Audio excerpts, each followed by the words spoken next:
네, 계속해서 청담 스님이 반야신경 해설 같이 들어보겠습니다. 이무수독고 보리살타의 반야바라밀다고 신무가의 무가애고 무유공포 원리전도몽상 구경열반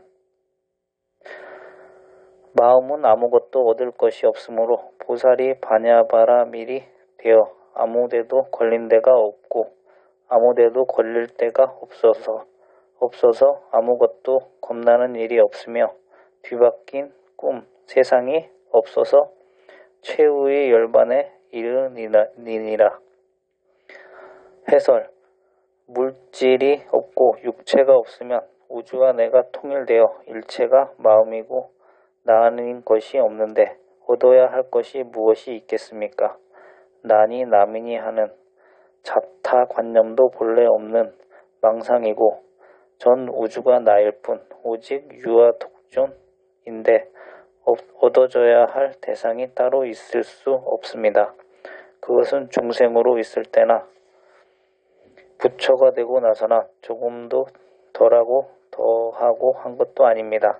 본래부터 이 마음은 완전 무결하고 절대적인 것인데 중생들이 스스로 육체가 나라고 하는 무명을 생명으로 착각했기 때문에 얻어야 할 일이 있고 자꾸 잘못돼 가는 것입니다. 그런데 만일 얻을 것이 없다고 해서 이것을 이 세상 살이가 다 헛것이니 노력할 것도 없고 윤리도덕 지킬 것도 없고 도대체 살 필요가 없는 것이다. 이런 식으로 해석해서는 또 안됩니다. 이것은 더욱 큰 망상이며 자아상실이 허탈이며 어리석음입니다. 정말로 우주와 내가 둘이 아닌 이치를 깨달은 무소득이 경지라면 불쌍한 중생을 보고 불쌍한 마음이 일어나고 나를 위해서는 할 일이 없지만 중생 제도를 위해서는 할 일이 많고 잠을 자지 않는 자비심이 있게 됩니다. 오직 남만 위해 주는 자비심, 어두움이 없는 밝은 지혜, 끝없는 중생들을 모두 괴로움으로부터 건져내고야 말겠다는 위대한 원력, 이것이 깨달은 이의 마음이고 불보살의 마음이며 무소득이 경지입니다. 중생들의 괴로움은 모두 소득이 있기 때문에 오는 것입니다. 지식을 얻어야겠다. 재산을 모아야겠다. 미인을 얻어야겠다. 권력을 얻어야겠다. 하는 욕망이 일체 고를 가져옵니다. 가령 세계에서 가장 좋은 보석을 한 개 송사받았다고 하면 그날 밤부터 잠을 못 잡니다. 도둑이 언제 담을 뛰어넘어올지 모르고 언제 어디서 강도를 만날지 택시를 타고 가도 안심이 안되고 비행기를 타고 가도 안심이 안됩니다. 이와 같이 마음에 소득이 있으면 안심이 안됩니다. 무엇을 얻었는지 어떤 미인과 연애를 해도 마음이 편치 않고 미남자와 연애를 해도 마음이 편하지 않습니다. 다른 어떤 여자하고 좋아하는가, 다른 남자에게 관심이 있는가 싶어 항상 마음이 불안합니다. 이런 소득에 관심이 없으면 밤에 잠이 잘 오고 소화도 잘 되고 항상 편안합니다. 어디를 가도 하나도 부여될 것이 없고 참된 자유를 얻습니다. 그러니 아무 소득이 없고 아무것도 필요 없고 부처도 필요 없습니다. 부처가 되려고 한다는 것은 나의 생사가 두려워서 그러는 것이지 진실로 부처가 좋아서 그러는 것은 아닙니다. 생사를 초월해서 부처가 된다는 것은 결국 부처도 열반도 구하지 않는 무소득이 마음자리를 찾는다는 결론이 됩니다. 그런데 보리살타가 반야바라밀다에 의지한다고 했지만 이것은 말이 안 됩니다. 원문의 뜻은 우리의 이 마음이 반야바라의 경지에 들어선 것을 가리킵니다. 그러므로 의 반야바라밀다고는 반야바라밀이 됐기 때문에 로 해석해야 합니다. 물질도 허공도 아니면서 이야기할 줄 알고 이야기를 들을 줄 알고 하는 이 마음이 곧 반야이기 때문입니다. 의지했다는 뜻으로 해석을 하면 반야신경이 원래 뜻과 멀어지게 됩니다. 보리살타는 보살이란 말인데 인도의 원어문 보티살타입니다. 보리는 깨달았다는 말이고 살타는 중생, 인간이라는 뜻이니 보리살타는 깨친 중생이란 말이 됩니다. 부처는 채되지 않았지만 불법을 알았다. 반야를 깨쳤다는 뜻이 됩니다. 중생을 뛰어넘은 도인이 보살입니다. 육신이나 물질 등의 객관에 대한 번뇌망상을 다 버리고 마음자리에 돌아왔기 때문에 아무데도 구애가 없다는 것입니다. 마음은 본래 구애가 없습니다. 아무데도 꺼릴 것이 없는데 직문과 같은 마음, 불법을 닦아야 할 필요도 없고 망상이 없으니 망상을 떼어내 버릴 일도 없고 아무데도 걸린 데가 없습니다. 천하에 없는 미인을 만나도 아무렇지 않고 천하에 없는 미남자를 만나도 아무 필요 없고 지구 덩이만한 보석이 있다고 해도 아무 소용이 없습니다. 아무데도 내 마음이 걸리고 거북한 데가 없습니다. 우리들이 마음을 이끌어 얽매는 것이 재물입니다. 아무리 착한 사람도 큰 돈을 벌면 마음이 흔들립니다. 그러니까 자기 마음이 이런 줄 아는 사람은 세계를 다 준다고 해도 귀를 씻게 됩니다. 세계를 다 차지해서 그 본넷 덩어리를 맡아가지고 잠 못 자고 마음만 흔들리고 그런 짓을 하겠느냐. 가장 듣기 싫은 소리라는 뜻입니다. 세계의 미인을 몽땅 데려다 준다 해도 그것이 다 귀찮고 미인이면 미인이지 육체가 아닌 나에게 무슨 상관이냐는 것입니다. 그런데 이것을 요사이에는 잘못 해석하는 무행도인이라는 사람들이 있습니다. 이 사람들은 그까지 술을 일부러 가서 사 먹을 것도 없지만 10년 만에 만난 친구가 한 잔 먹자고 하는데 마다할 것까지는 없지 않은가. 생기면 먹고 안 생기면 안 먹고 하는 것이 정말 걸림없는 무가해가 아니냐 이렇게 말합니다. 말은 그럴듯하지만 먹기 시작하면 흔들립니다.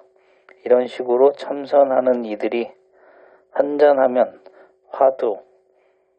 화두도 더 잘 되고 공부가 잘 된다고 그럽니다. 그러나 그것은 어디까지나 술 기운입니다. 얼큰한 술 기운으로 붕 떠도는 기운에 화두가 더 선명해 보이는 것 같지만 술 기운만 없어지면 화두가 더 안 됩니다. 평상시에 비해서 공부하는 힘이 아주 떨어집니다. 그것은 술에 중독되면 된 만큼 공부하는 정신 능력도 비례해서 저하됩니다. 이 사람은 술에 끄어달린 사람이고 구속된 사람입니다. 화두까지 술에 취하게 만든 사람이니 이런 수행인의 신세는 한심한 일이며 무가해와는 반대가 됩니다. 술을 먹으라면 12독도 더 먹으면서 냉수를 먹으라면 한 바가지도 못 먹고 쩔쩔맵니다. 술은 좋아하지만 물은 싫어하니 하나는 좋아하는데 걸리고 하나는 싫어하는데 걸리고 여기저기 다 걸려서 앞으로 넘어지고 뒤로 자빠지는 격이 됩니다. 무가해를 잘못 해석한 도인이 말세에 가면 모두 그런 식으로 됩니다.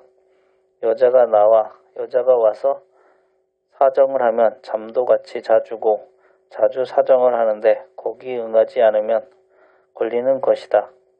이런 생각에 걸린 사람입니다. 그러므로 공부하는 사람은 언제나 부처님께서 가르쳐 주신 대로 계행을 지키고 정진을 해야 합니다.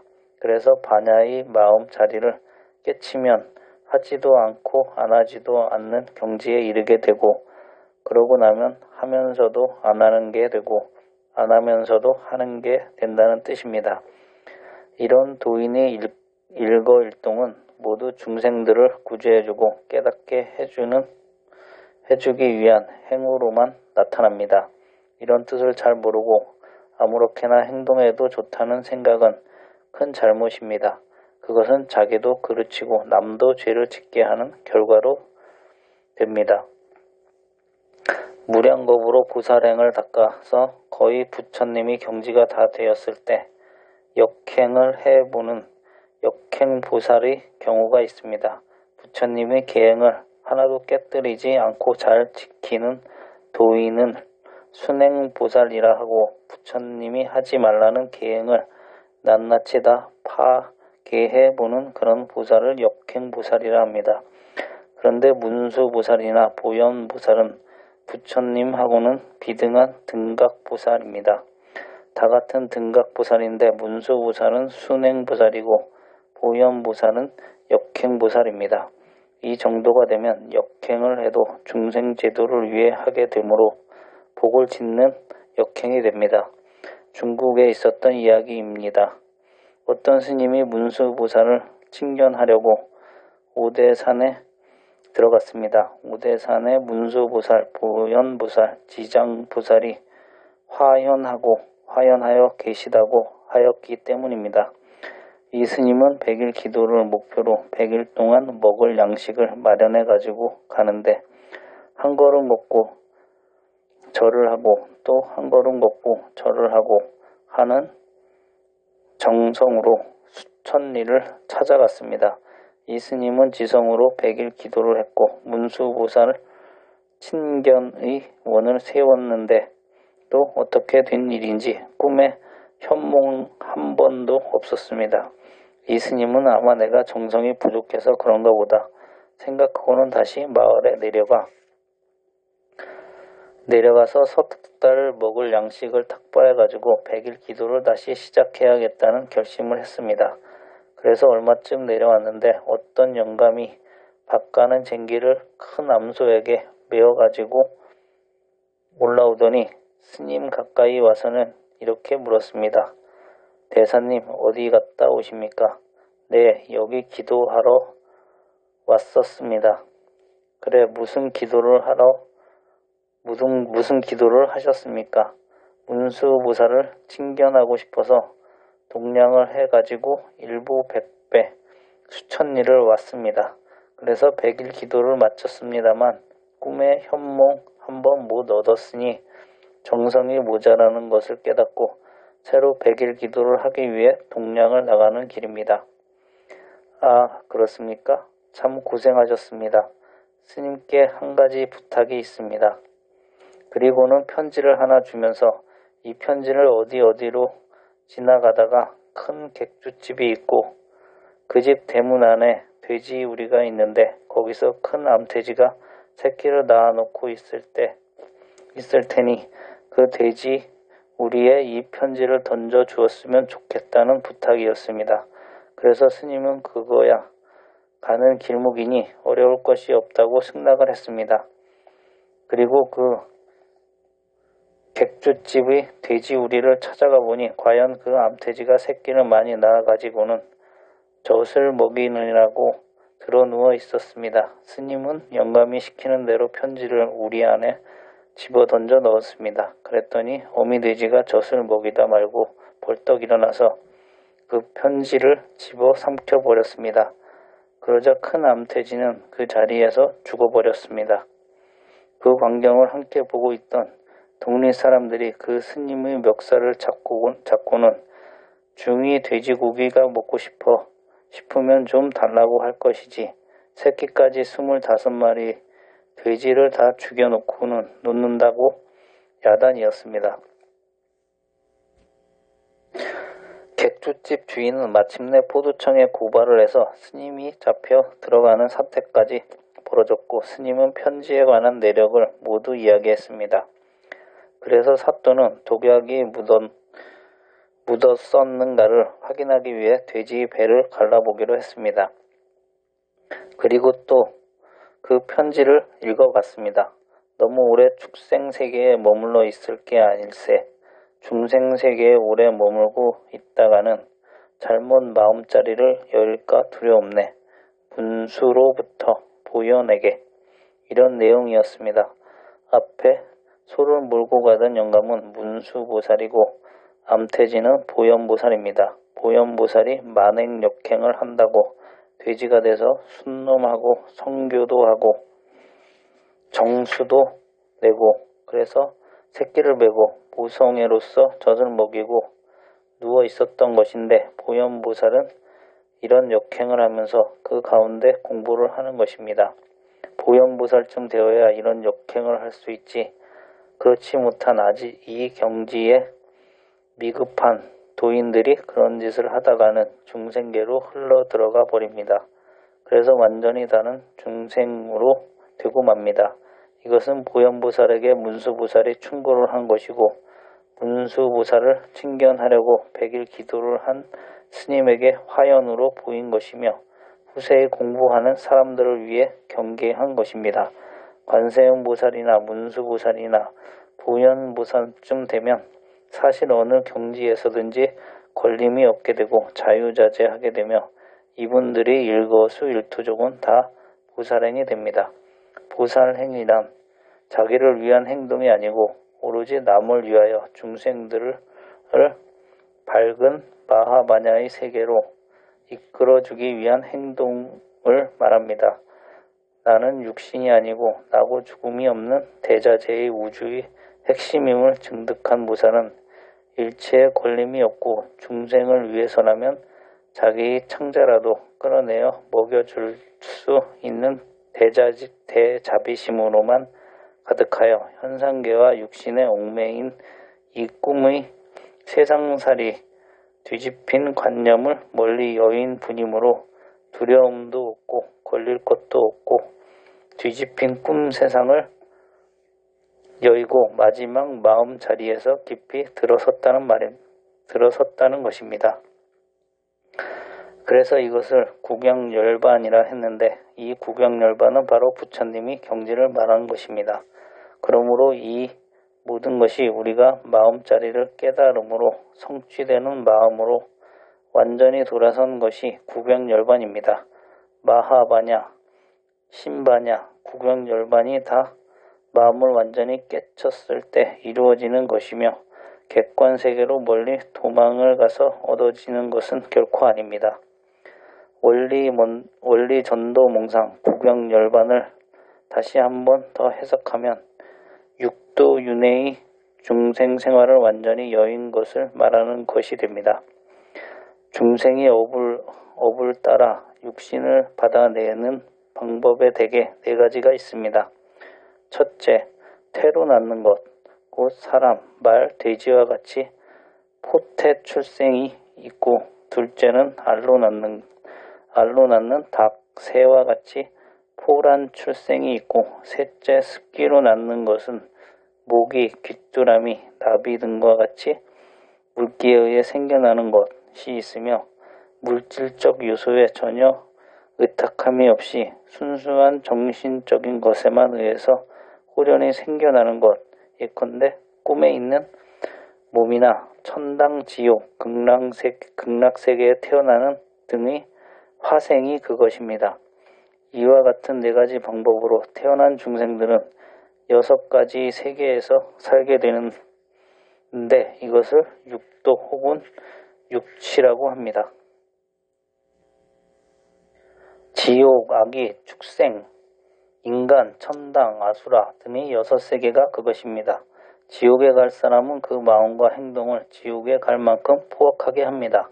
취미가 지옥업이라는 말입니다. 예를 들면 성질이 포악해서 제멋대로 폭행도 하고 죽이기도 하고 행동을 함부로 하는 이런 불량배는 하루도 피를 안 보면 잠이 제대로 안 오고 병으로 제 머리라도 깨야 잠을 자고 부모, 처자, 형제, 친구에게까지 잔인무도하게 하는 의리 없는 이러한 악한은 죽으면 지옥으로 갑니다. 반대로 천당에 갈 사람은 착한 일만 좋아합니다. 자나깨나 착한 일만 생각하고 부모나 남편이나 아내나 이웃이나 누구에게나 착한 일만 하는 것이 취미입니다. 이 사람은 하루 종일 착한 일을 한번 못하면 잠을 못 잡니다. 이와 같이 자기 취향에 따라 사는 법이 달라집니다. 이것을 육치중생, 육도중생이라 하는데 이 육도를 통틀어서 중생세계라 합니다. 육도 세계는 생사가 있고 그 업을 따라서 윤회를 하기 때문입니다. 자기가 저지른 죄를 다 받으면 지옥의 고통을 벗어나서 다른 세계로 태어납니다. 또 자기가 지은 복을 천당에서 다 받으면 다시 지옥으로 떨어집니다. 그래서 지은 업을 따라 천당, 지옥, 인간, 축생, 악의 세계를 돌고 돌면서 생사를 거듭하는 생사고를 받아야 하기 때문에 중생세계이고 마음의 본바탕을 저버리고 객관세계, 물질세계가 실제로 있는 것으로 착각하고 육체가 나라고 미했기 때문에 이러한 생활을 뒤바뀐 세계, 꿈세상이라고 합니다. 전도몽상의 세계를 완전히 버리고 마음을 깨달아서 마하바냐 밀다라고 한 것을 원리 전도몽상이라 표현한 것입니다. 그래서 마지막 열반에 들어선 것이 구경된 열반입니다. 열반은 생사가 없고 윤회가 없고 번뇌가 없고 망상이 끊어져서 마음만이 밝게 드러나는 것을 말합니다. 이 구경 열반을 구경했다고도 해석할 수 있고 최후의 열반에 들어섰다고도 해석합니다. 그 뜻을 아는 사람이고 보면 두 가지 다 같은 뜻으로 해석되지만 그 뜻을 모르는 사람에게는 다르게 해석될 수 있습니다. 그리고 또 마침내 열반이다라고도 해석하는데 이 말은 구경열반의 뜻이 바로 풀이되었다고는 보기 힘듭니다. 초지보살이나 초견성한 이들이 본 그런 열반이 아니고 부처님이나 관세음보살, 문수보살, 보현보살의 열반인 최후의 열반을 뜻합니다. 그러므로 구경열반은 마지막 열반, 최후의 열반을 구경했다, 마하바냐 바라밀다 했다는 뜻이 됩니다.